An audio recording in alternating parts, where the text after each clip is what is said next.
A warning. This episode contains discussion of sexual assault that may be disturbing. Listener discretion is advised. As a note, we reached out to Tim Ballard's attorney to request an interview. Our request went unanswered. And one last thing. After Tim Ballard left the anti-trafficking organization O.U.R in 2023, it was renamed O.U.R Rescue. Its new leaders say they do not condone Tim Ballard's alleged actions while part of the old organization. For the last 8 episodes, we've laid out for you the Tim Ballard story. The rise, the fall, the friends in high places who amplified his message, and in a number of ways validated it too. We've also told you about the troubling allegations of sexual misconduct, the troubling behavior described by people close to O.U.R.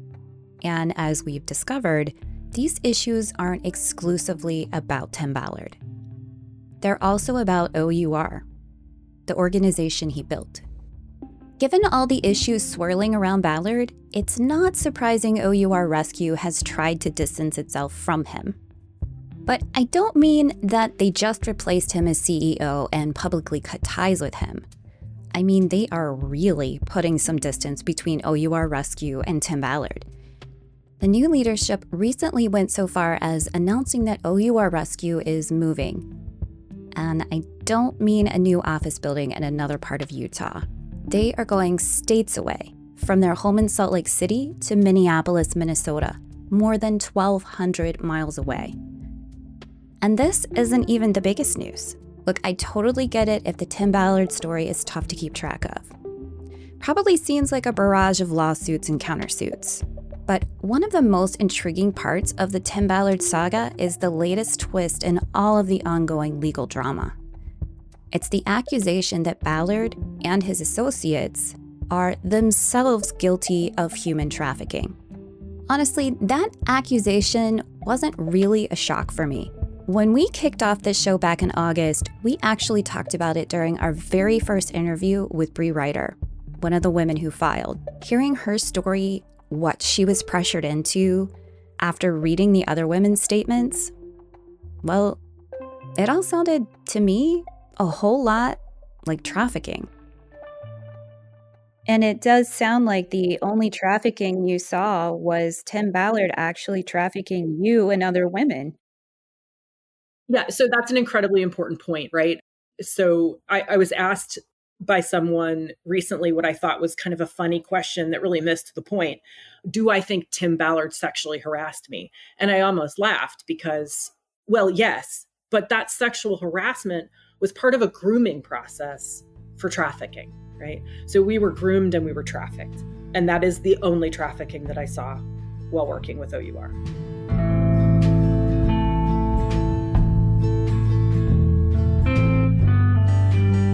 This is The Opportunist, an original podcast from Podcast One. You're listening to the 9th episode in our series on Tim Ballard and Operation Underground Railroad. I'm your host, Sarah James McLaughlin. While our series is coming to a close, just to clarify, the legal fight isn't anywhere near over. In fact, it's just heating up. On October 22nd, 2024, a federal court in Utah had a new case on its calendar. There were 6 plaintiffs. Those of you who have listened to the show so far will remember Bree Ryder, Celeste Borys, Mary Hall, Sasha Hightower, Krista Casey, and Kira Lynch. You've heard 4 of these brave women tell their story. This time, as a united front, they're taking Tim Ballard to federal court.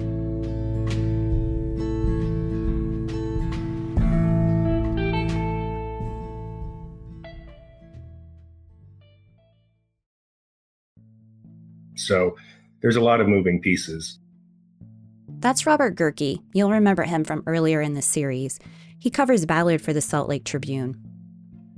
You mentioned the federal lawsuit. I think the biggest component of that is that they're alleging that he engaged in human trafficking. There's a federal statute that prohibits that, and that claim is being made in federal court, which is obviously a different allegation than what we've seen in the state courts. He's made this reputation on being the preeminent anti-trafficking advocate in the country. And this goes to the heart of that by alleging that he actually moved these women across state lines in a plot to exploit them.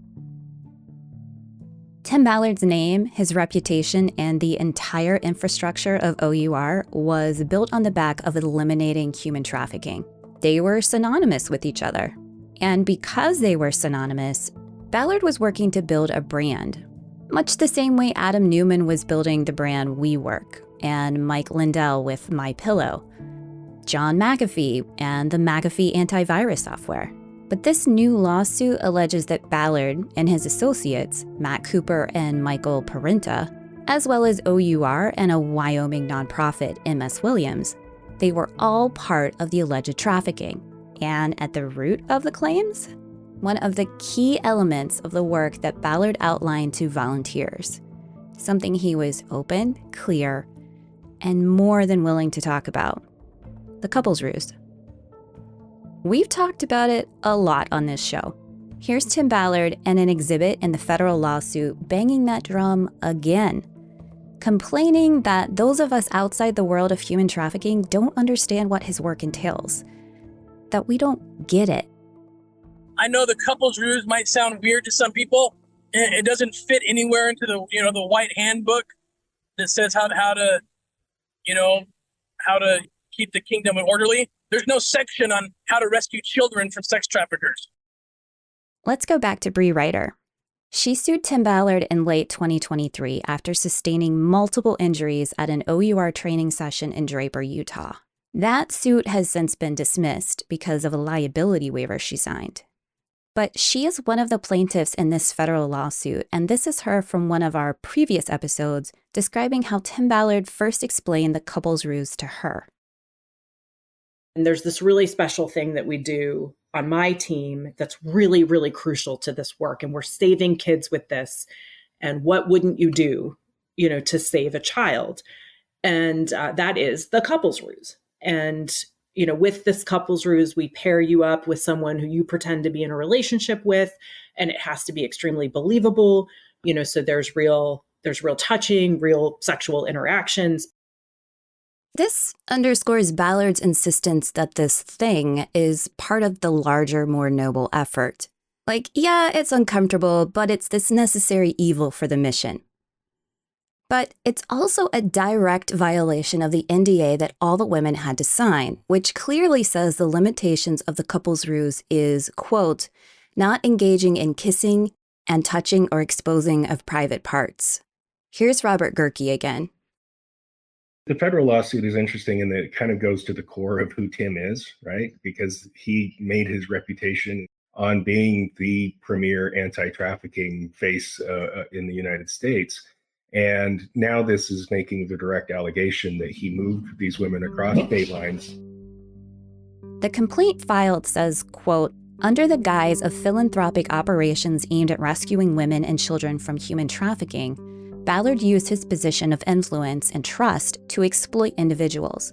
Ballard specifically targeted women for sex, labor, and other services in violation of federal anti-trafficking laws. It also goes on to allege what it outlines as manipulation of emotions, normalizing of boundary-crossing behaviors, and outright gaslighting. We need to reframe our understanding of what a predator actually looks like. That's Suzette Rasmussen. She's one of the attorneys representing the plaintiffs in the federal lawsuit. The stereotype of a scary stranger lurking in a dark alley is not the reality in most cases. Predators can be polished, clean-cut individuals who are active and respected members of the community. They hide behind an image that deflects suspicion, which makes it harder for victims to be believed and for others to see the truth. Second, we need to better understand the methods that predators use, such as grooming tactics, and be able to recognize the signs of abuse and trauma responses in the survivors. So grooming is often subtle, manipulative, and calculated, and it's designed to disarm victims and those around them. The courage it takes for these women to come forward, often against tremendous pressure, is really extraordinary.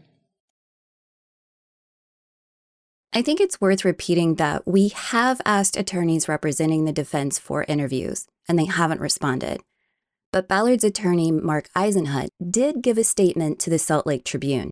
He said, quote, "After a nearly unbroken string of defeats in every state court that has heard their cases, the plaintiffs are engaging in desperate forum shopping with the same tired allegations which one judge after another has called inconsistent and unsupported by facts." I also want to note here that Bree Ryder's lawsuit specifically was not thrown out because of unsupported facts. It was thrown out because the judge said the waiver Bree Ryder had signed gave O.U.R immunity from being held liable, a sort of document loophole or retroactive consent. Here's Bree talking about that loophole.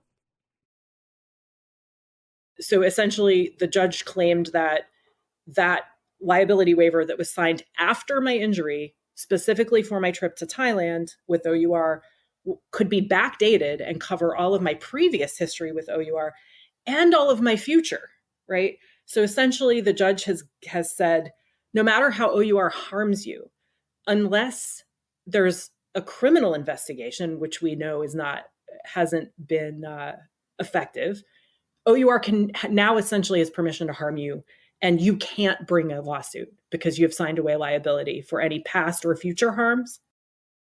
Not necessarily a bold legal declaration of O.U.R's innocence, but it still cleared O.U.R in that one case.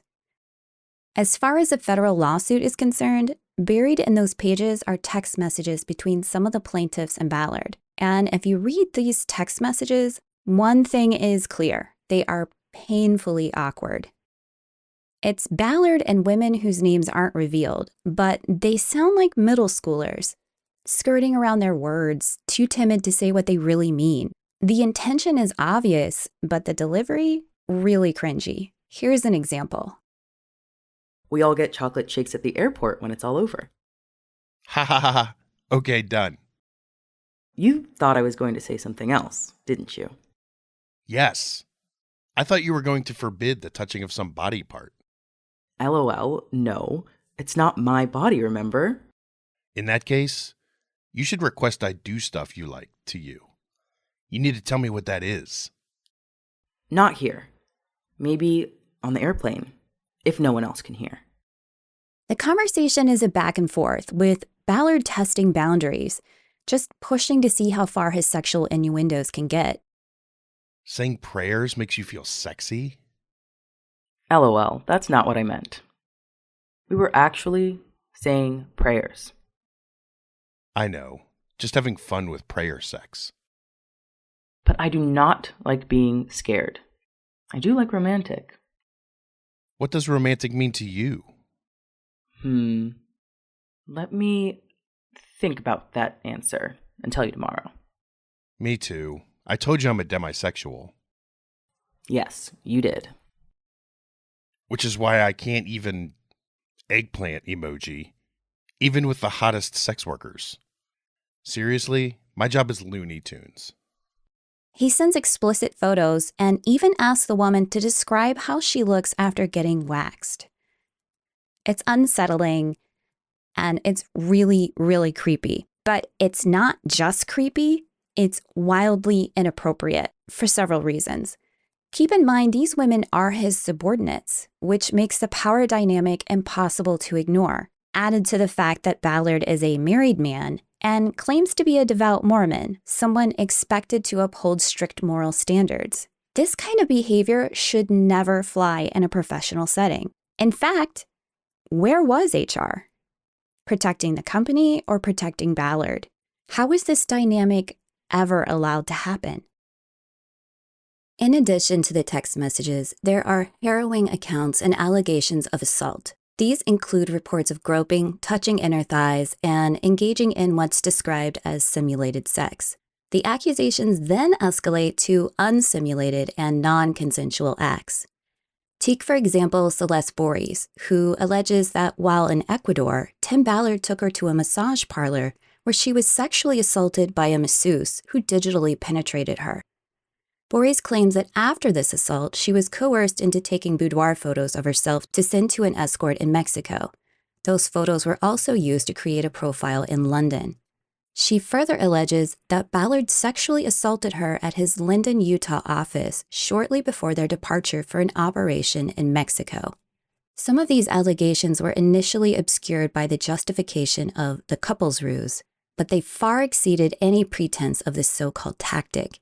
These claims point to the act of taking individuals from one place to another for the purposes of sexual activity, and that constitutes sex trafficking. Tim Ballard claimed that all of this was vital to the work he, his operators, and the larger O.U.R organization was doing. When this lawsuit emerged, it reminded me of something Bree Ryder said during our conversation, something that all of the women have been very open about all along. We were groomed and we were trafficked. And that is the only trafficking that I saw while working with O.U.R. After the break, navigating a lawsuit and distancing their identity from Tim Ballard could spell a challenging future for the newly rebranded O.U.R Rescue. So what does life look like for the organization in a post-Ballard era? This episode is sponsored by BetterHelp. The holidays can be a wonderful time, filled with cozy moments and connection, but they can also be overwhelming. Between family dynamics, gift-giving pressures, and the stress of planning, it's easy to lose sight of taking care of yourself. Therapy can be an anchor during the chaos, helping you develop positive coping skills, set healthy boundaries, and focus on what truly matters. It's not just for navigating life's big challenges. It's about empowering yourself to be the best version of you. BetterHelp makes starting therapy simple. It's completely online, designed to be convenient, flexible, and tailored to your schedule. Just fill out a quick questionnaire and you'll be matched with a licensed therapist. And if the fit isn't quite right, you can switch therapists at any time at no extra cost. Find comfort this December with BetterHelp. Visit betterhelp.com/opportunist today to get 10% off your first month. That's betterhelp.com/opportunist. Ever wonder how small businesses become household names like Thrive Cosmetics and Rare Beauty? It's not just about having a great product, it's about having the right tools behind the scenes. That's where Shopify comes in. Shopify is a platform built for growth, whether you're just starting out or already running a thriving business. From managing inventory to creating a seamless checkout experience, Shopify is designed to handle it all. And it doesn't stop there. Shopify helps you sell everywhere your customers are, online or in person. It's the ultimate tool for turning big dreams into big wins. Upgrade your business and get the same checkout Thrive Cosmetics uses. Sign up for your $1 per month trial period at shopify.com/OPP, all lowercase. That's shopify.com/OPP to upgrade your selling today. Shopify.com/OPP. The Tim Ballard story, in many ways, is the O.U.R story. The two are synonymous for a number of reasons. And O.U.R was a fundraising dynamo. Despite the Proceed with Caution label they have from nonprofit watchdog Charity Navigator, in the fiscal year 2023, they'd raised nearly $44 million in contributions and had $69 million in assets. They also received a score of 80% and a 3-star rating out of 4. Now, for context, some nonprofits you might know, Goodwill and Ronald McDonald House, Charity Navigator gives them scores of 100% and 4-star ratings. But while O.U.R has since separated themselves from Ballard and renamed themselves to O.U.R Rescue, they've also taken another step, a bolder step to distance themselves from Ballard, like literally. Because O.U.R Rescue has moved. They've packed up their offices in Salt Lake City and in October of 2024 announced their move east to Minneapolis, Minnesota. Whether that move changes anything legally for them, it's not really clear. But it's all part of a refresh or maybe even a rebrand. They also have appointed a new CEO. Tammy Lee, a former corporate communications professional and biotech CEO, is their new leader. Yeah, I mean, it's definitely in O.U.R's interest to rebrand themselves. O.U.R Rescue, the relocation to Minneapolis is sort of breaking ties with the past. The new board, the new executive director, All of these things are sort of ways that they're trying to get a clean slate. But I also think that they're in some ways indelibly tied to Tim because he was such a prominent fixture. O.U.R's decision to move to a new state is nothing more than an attempt to rebrand itself and escape accountability for its lies, its misconduct, the abuses and harms. This nonprofit has misled its donors, and it has also deeply betrayed its own employees and contractors. Rather than facing the consequences of its actions, O.U.R is trying to wipe the slate clean, and they're trying to ignore the devastating harm that they've caused.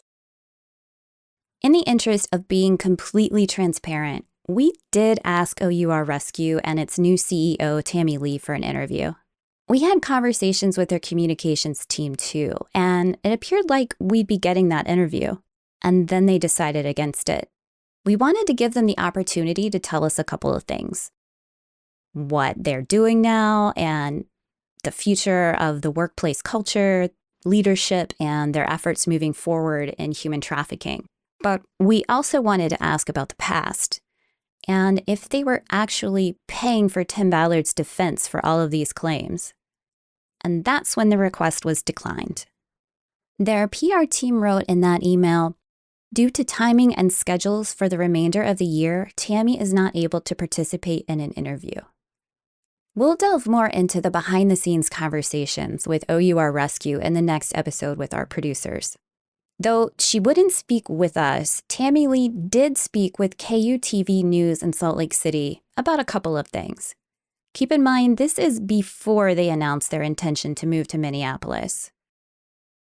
This is an O.U.R that will lead with integrity, and we will become, again, the moral compass for work against anti-trafficking. And the team at Salt Lake City is phenomenal. The people around the world are amazing people that are deeply committed to the cause. And what amazes me through all of these dark days that they've faced with media coverage and other allegations, they have stayed true to the mission, and they haven't let that dark day cast a shadow on the great work that they're doing.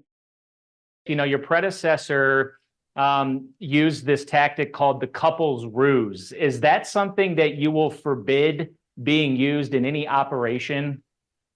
Yeah, to be honest, I hadn't even heard what that term was before I started doing my due diligence on this. And of course, we are going to do the right things in the right way. And we are going to lead with a new moral compass for O.U.R. And we will become the North Star of not only working to combat trafficking, but also to work on providing comprehensive care for survivors. So this is a whole new day for O.U.R. So I'm hearing you correct in saying couple's ruse is no more. No more. Here's Suzette Rasmussen again. This organization is directly responsible for multiple women being manipulated, trafficked, and sexually abused. It's an unthinkable betrayal of the very mission that it claims to uphold. O.U.R's behavior is truly a blatant affront to justice. And I hope that the citizens of Minnesota see through the facade and that they choose on their own whether they want to support this type of an organization that prioritizes protecting its image over protecting the vulnerable. At some point, O.U.R knew about Tim Ballard's alleged behavior. The relatively small circle of people at the head of the organization were present for some of the claims we outlined with Bree Ryder in one of our previous episodes. What's interesting is that despite the allegations, the lawsuits, the countersuits, and the various bad press that comes with all of this, it appears that Ballard, now severed from O.U.R, is still trying to red herring his way out of taking any responsibility.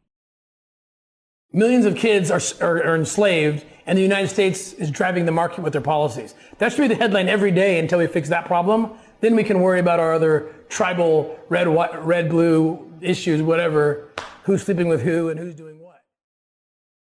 I think it's notable that in the last few months, especially if you follow him on social media, he's back out there kind of doing a lot of the same self-promotion stuff. The rescue that he said he participated in Mexico recently, that sort of thing. We're still down here, literally on the port of entry at the border with Mexico. Thank you to CBP, HSI, We were able to do the operation. I can't give you all the details quite yet. They're going to come out over the next couple of weeks, but it's going to be mind-blowing stuff.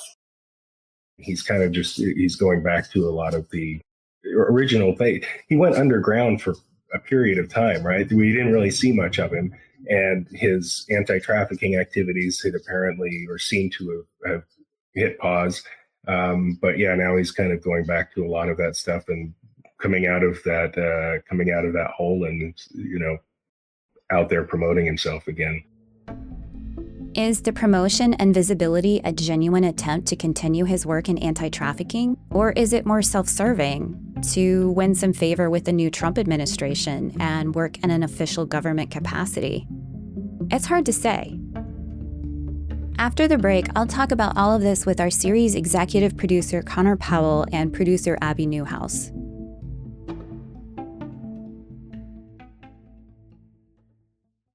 This year, upgrade your gifting game without upgrading the price. Meet Quince, the brand that delivers everyday luxury without the luxury price tag. Struggling to shop for that hard to buy for someone? Quince has you covered with something for everyone: men, women, children, and even pets. Think timeless pieces that make a statement, 14-karat gold jewelry, and Italian leather handbags. Sophisticated, versatile, and just the right amount of bold. And Quince isn't just about looking good. They care about doing good. Every item is crafted with premium materials, and they partner exclusively with factories that follow safe, ethical, and sustainable practices. I've got my eye on the Mongolian cashmere sweater for my dog Dingo. Trust me, he'll be the most handsome boy at the Christmas party this year. Give luxury this holiday season without the luxury price tag. Go to quince.com/opportunist for 365-day returns plus free shipping on your order. That's QUINCE.com/opportunist to get free shipping and 365-day returns. Quince.com/opportunist. So we have spent the last episodes, and you're on the 9th episode here, talking about Tim Ballard, how he started and where it's going. And we're coming to a close here. And we've got producers Connor Powell and Abby Newhouse, as well as Andrew Iden, who has worked on this script, and a couple others on this series. And we're all here to talk about where we are today with this, and basically the trafficking allegations that stem from Tim's actions. Yeah, I think this is sort of the heart of where the Tim Ballard story is today, right? It's, in my mind, it sort of started off as bad conduct within an organization, allegations of rape and sexual misconduct. But that's not where we're at today. We're at a very different place. We're talking about a federal lawsuit with human trafficking for a guy who made his name fighting human trafficking. Mm-hmm. And I think there's a couple levels to this, because not only was Tim Ballard really profiting off of sexual trafficking in other ways, but he was perpetrating sexual trafficking with the women that he was bringing on these missions. And that's really what this federal lawsuit is focusing on. That's the allegation. And we do have to be careful. This is an allegation. It's not been proven in court, but they're looking at everything we have discussed in the last 9 episodes and where we're at today. I think there is a very strong case to be made that Tim Ballard, as the head of O.U.R, was trafficking women internationally and abusing them, sexually assaulting them, and then putting them in positions that could be categorized as trafficking. And that's where we are today on this court case. He's been kicked out of O.U.R. He's moved on from that organization. But the thing that he is most in trouble for right now is this trafficking allegation. Yeah, I think it's interesting because as we were listening to several of the women involved in this lawsuit, just during their stories, it was like something just felt like, in my mind, I was like, something's not connecting here. What is this missing piece? What's going on? And as I kept listening, I just had the thought that Sarah pointed out earlier in this episode, that Tim Ballard is the one doing the trafficking. And I'm wondering if listeners are feeling the same. Like, you get that spark of recognition, hearing what's going on, what he's doing. He's bringing these women across these lines, assaulting them, raping them, and all under this guise, this grooming guise of like protecting other people. It just feels obviously very hypocritical. and very obvious looking back in hindsight. I don't know how you feel about it, but I feel like trafficking is sort of in the forefront for women. Like if you stop at a restroom, like a rest stop area, you'll go into the women's room and there are posters about like what to do if you see someone who has the symbol for I'm being sexually trafficked. Here's the number to call and here's what you do to make sure that that person's safe. I mean, you see it in just public areas. Like you can't not think about it. It's always there. And so I don't know if that's maybe why this was just a little more obvious that like what he was fighting against was more of a projection, like I'm going to fight this because if you see this hand, you don't see this hand over here. It's interesting that you guys had this sort of tingling back in August when we were doing these interviews with the women, because I was very focused on the sexual assault, the sort of mismanagement of O.U.R, the claims of assault, but not so much trafficking. And maybe it's because my mind goes to rape allegations, assault allegations immediately, without that larger context of the trafficking, where it was being done, what was being done that led up to the assault, to the sexual misconduct and things like that.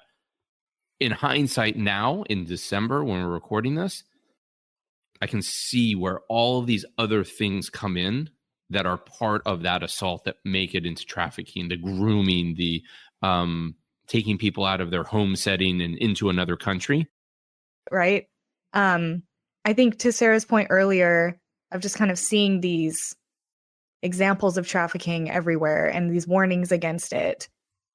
That's a big thing that I feel like kind of episode 6 touched on, right? Where like all of a sudden during COVID, during the pandemic, there was kind of these rumors and these conspiracy theories about like Wayfair and human trafficking and things like that. And so it's on people's minds a lot more because it's not only on these signs in the airport or whatever, it's also on our phones and in our social media, and it's just everywhere.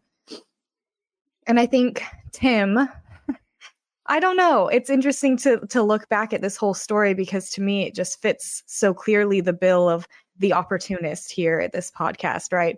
You just see this guy who like had this idea, and maybe at the very beginning, the couple's ruse was actually based on the actual, example of couple's ruse that people use, which is mostly just like acting like you're a couple at a party, and it doesn't go any farther than that.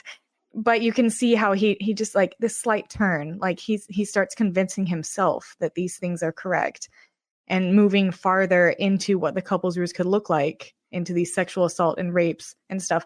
It's almost as if he like groomed himself in a way. You know what I mean? Like you start thinking all the next steps just start making sense. Because like brainwashing himself. Because of all these videos on Instagram where he's like pleading his case, but it does kind of sound like he's trying to convince himself. And as soon as he's convinced, it's a good video. Yeah, exactly. It's also like the age-old kind of adage of like, if you say something enough, it will start to become true. Or if you tell a lie enough, it'll start to become true. And so I imagine, we've gone through all of the different social media stuff and looked at all the videos of Tim talking about all of these things. I would venture to guess that on some level, there are points along the line that he truly believes what he's saying is righteous and noble and true. Yeah. Yes. Because he said it so many times. Yeah, definitely. Well, and because he is who he is. So if I'm Tim Ballard and I say it, it must be true. Mm-hmm. I think this also gets to a larger question about whether or not an anti-trafficking organization should sort of exist in parallel to the traditional justice, police, security system, right? Because there are already problematic issues with law enforcement in the way that they conduct and deal with sexual assault and things like that. It's a lot of men. Traditionally, historically, the legal system has not always treated sexual assault, trafficking in the way that they do today or are improving and hopefully improving. But it also, like when you have an organization like O.U.R. under Tim Ballard, is there an actual need for this type of almost paramilitary? And I know they're not fully paramilitary, but you see these guys running around with body armor and pretending to sort of be undercover spies and, going and infiltrating. I mean, they are paramilitary in a certain sense. And you can almost see where that can just run off the rails and cause problems. And is it actually needed in the fight against human trafficking? I think that is something that's brought up now. The new O.U.R and some of these other organizations would say we're absolutely definitely needed, but we just aren't needed with the leadership that we had under Tim Ballard.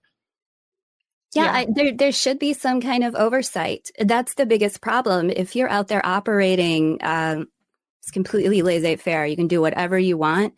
There's going to be corruption because that's how corruption starts. You don't even go into it thinking that you're going to twist this into something bad, and it will happen. You have to have a set of rules and someone that makes sure that you follow them when you're dealing with something so complex and so heinous. And I do think that Tim, it kind of started out with this idea that like the government's not doing enough or like the military's not doing enough. Like there's always that kind of narrative that he is sending out to his followers. When we talked with Lindsay Moran, she kind of brought up that like these processes do just take time because we're doing like really deep investigations to figure out what's really going on. But when there's not really a deep investigation or any like oversight, like we talked about, it just ends up being, like Connor said, this paramilitary sting operation that's just like actually kind of harmful. Well, and also you had millions of dollars rolling in, and they sort of had to keep doing these operations without stopping because people who are donating money, they want to see results. They want to see that you're doing something because they want more money to come in and continue. And so there's millions of dollars are flowing into the organization. No one's stopping and thinking, what are we doing? Is this the best way to attack this problem?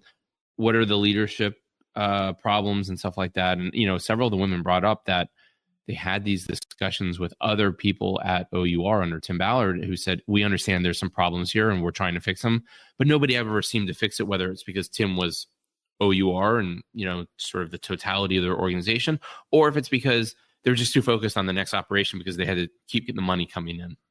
Yeah. It was like all of those donations were treated like a slush fund. Nothing was like allocated towards anything that you could have transparency with. And I don't know if any of you guys have ever been involved in the establishment of like a 501c3 or a charity, but it's incredibly difficult and it's incredibly intensive with paperwork and, financial, just all that stuff. And there's a reason for that.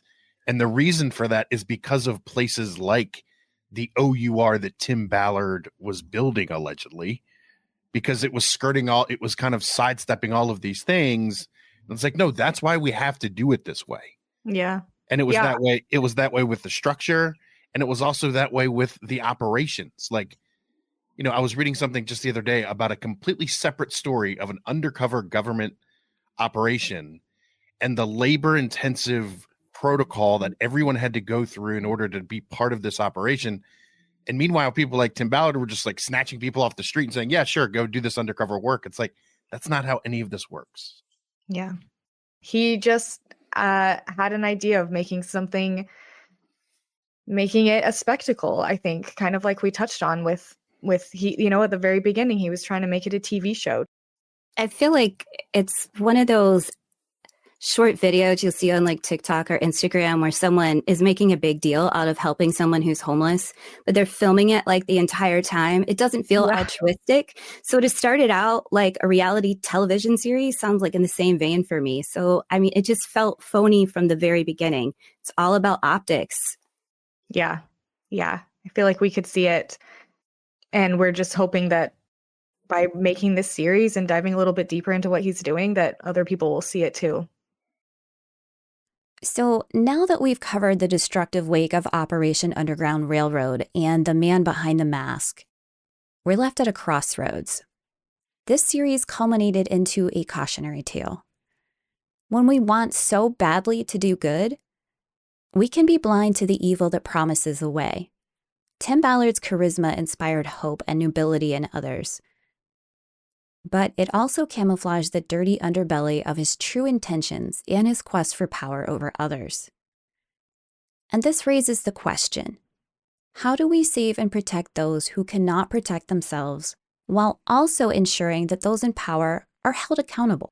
In 2025, the new presidential administration inherits a nation divided not just politically, but also in its approach to human trafficking. With issues stemming from private organizations operating without transparency, the administration faces a significant challenge, but also a unique opportunity. Will the new administration step up to the challenge and commit to better oversight to ensure ethical practices in private organizations, reinvesting in government programs for social services, better education, and law enforcement training for dealing with sex trafficking and aftercare, and possibly tackling the global nature of this issue by better collaboration with international partners? But it's not all on the new administration to clean up this catastrophe. We, as a society, need to step up and do better. The entire approach needs to be reframed into a victim-centered attitude. Demand survivor advocacy and rehabilitation over public relations campaigns. We as citizens have power too. Demand data-driven interventions over sensationalized rescues. Demand community empowerment to address the root causes of trafficking, like poverty, lack of education, and systemic inequality. Support legislation that protects vulnerable populations. Demand accountability of those who abuse their positions of power. And continue to educate yourself to resist false narratives. Let's let Tim Ballard serve as a warning to others that we as a society will not tolerate this type of heinous behavior, that we will fight for the truth, justice, and we will protect our most vulnerable and prosecute our most vile.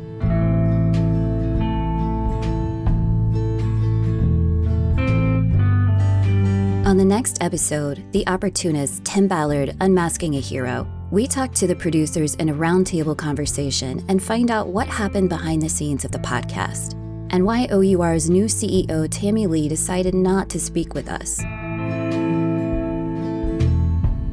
Thank you for tuning in to The Opportunist. This episode was written by Andrew Iden, produced by Abby Newhouse, and executive produced by Connor Powell. Until next time.